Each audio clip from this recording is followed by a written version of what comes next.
Hello and good morning and welcome to the ViennaUP Morning Show. It's the 4th episode. It's the 6th day. I'm still Daniel and still with me is... Markus. And Markus, yet again an action-packed day. And again, we are going to bring you the highlights and things you should not miss for today. How should we kick off today? Well, if you are an investor, you might want to check the 0100 conference. This is the main investors event of the ViennaUP, and one that already since a few years manages to bring all kinds of international investors to Vienna who are looking into investing in the DACH region. So this is definitely should be on top of your mind if you're an investor. And another big event is starting today, Lead Today, Shape Tomorrow, Europe's leading event for female entrepreneurship, where we will also be around and definitely quite a few very interesting panel discussions, keynotes going on. That should be a good one. I think so as well. And I mean, also throughout the days, even as there's things we don't mention today, look and take a second to just sniff through the entire program. We said there's around 60 events going on in total in 28 locations in 11 different districts. And just a reminder, there is not a ticket you purchase, but you need to do this individually because every event is also individual. So please take your time to do your research, enjoy it, do it. And also, if you have even more time, go through Vienna, try and get some of the sights and sounds and feel for it. Enjoy our amazing public transport. Just saying what I believe it's one of the best in the world, which I always like. We don't actually have a gap because we know how to build undergrounds. And then, of course, also eat like the locals, drink like the locals, and behave like the locals. Markus, as a local, what's a pro tip you like giving visitors from abroad if they're in Vienna for the first time? You should check out Donaukanal and just walk around there and enjoy the spirit of Vienna there. I think that's always a good idea. And if you're around today, maybe another one, check out the Creative Days. It's another event starting today, which is very broad in its scope. It's very much about everything creative, so from design to architecture to music. This is one that's happening in Volkskunde Museum today. Should be on your mind, on your agenda. Also, we have the Inno Days starting today. We have the 5G International Exchange Forum. We have the High Performance Business Day and the Manufacturing Day powered by EIT Manufacturing. So lots and lots of things happening around Vienna today. Make sure to check them out. Incredibly action-packed. And only one more thing you should check out, and that's our guest coming up now. And we are back with another amazing guest. And today's guest is Peter G Kischleger. Now, I kind of made your name like half English, half German, but that has a reason. Peter, good to have you here. Thank you. Thank you so much for having me. It's a pleasure. And obviously you have some background in the US, but maybe you could tell our audience a little more about yourself. Of course, with pleasure. Well, I was actually born in Vienna, in Austria, and participated the first year of kindergarten still in Vienna, and then we moved as a family to Switzerland, where I attended the second year of kindergarten. And then for my research, I kind of traveled all over the planet. So also to the US, to the University of Chicago, but also to Yale University.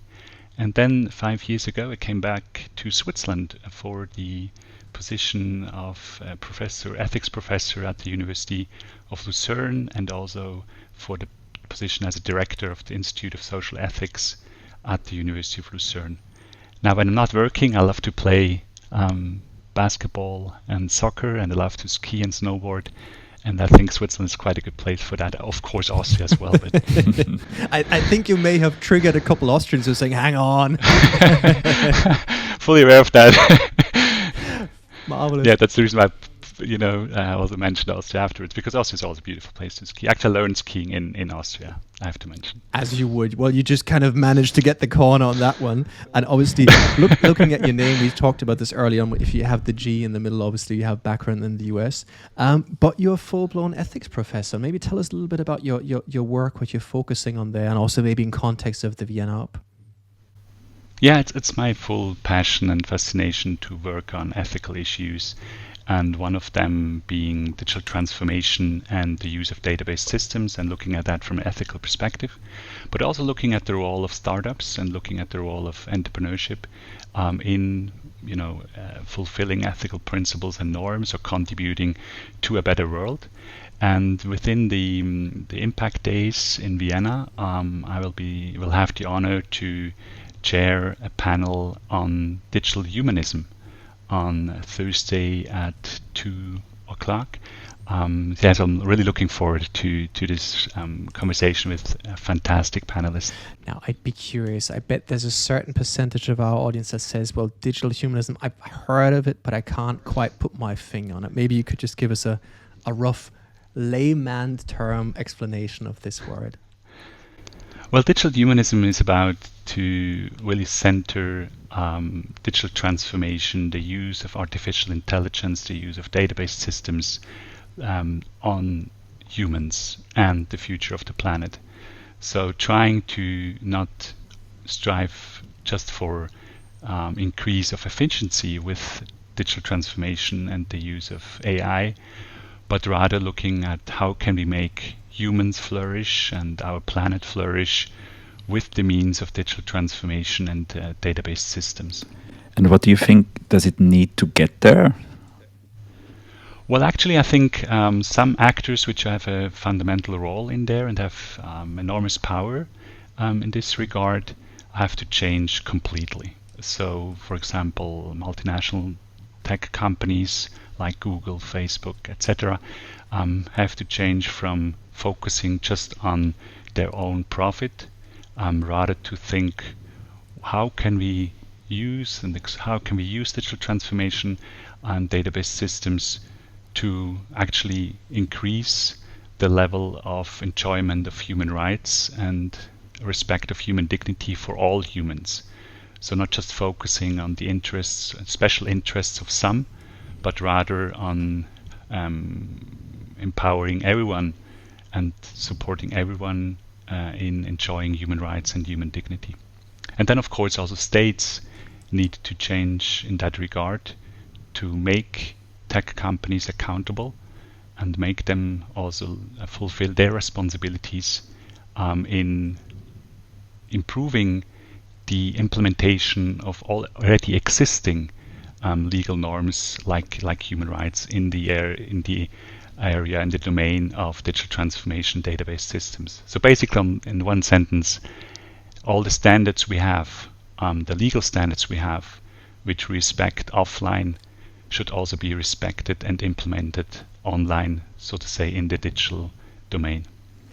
I mean, just out of contention, but I'm curious, if we turn it around, what would happen if your work would not succeed? Just to kind of create a scenario if we would absolutely ignore these facts.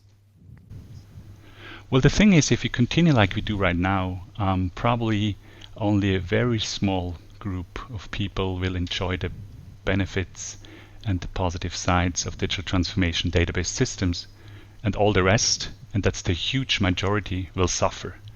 Will suffer increasingly, will not have their human rights and human dignity respected, and probably also it would mean the end of our planet as we know it right now, because sustainability is also something which we need to focus more, and digital transformation database systems have the potential to make humans flourish and make the planet flourish, but we need to focus on that. We need to focus on the ethical opportunities, and we have to master the ethical risks, and don't think that we can continue as we do right now, just basically increasing only the profit of very few people and very few companies worldwide.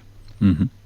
So now you're back in your hometown, or in your, let's say, in the town you're born. What are you looking forward to experiencing in the next few days, and also what is your highlight if you look forward to the ViennaUP?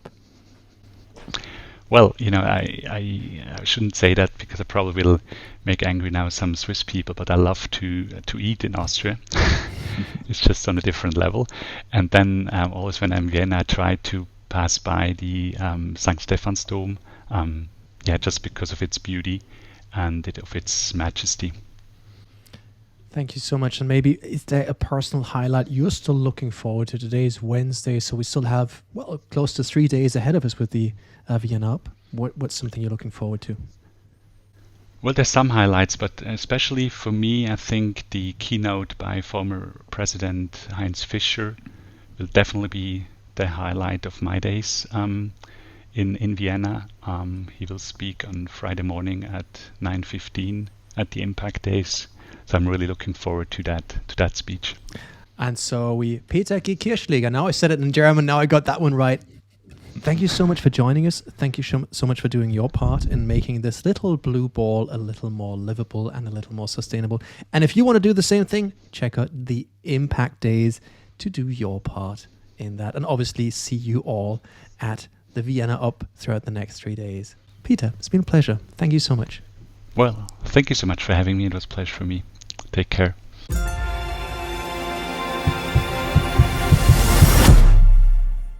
For more information, check out ViennaUP.com.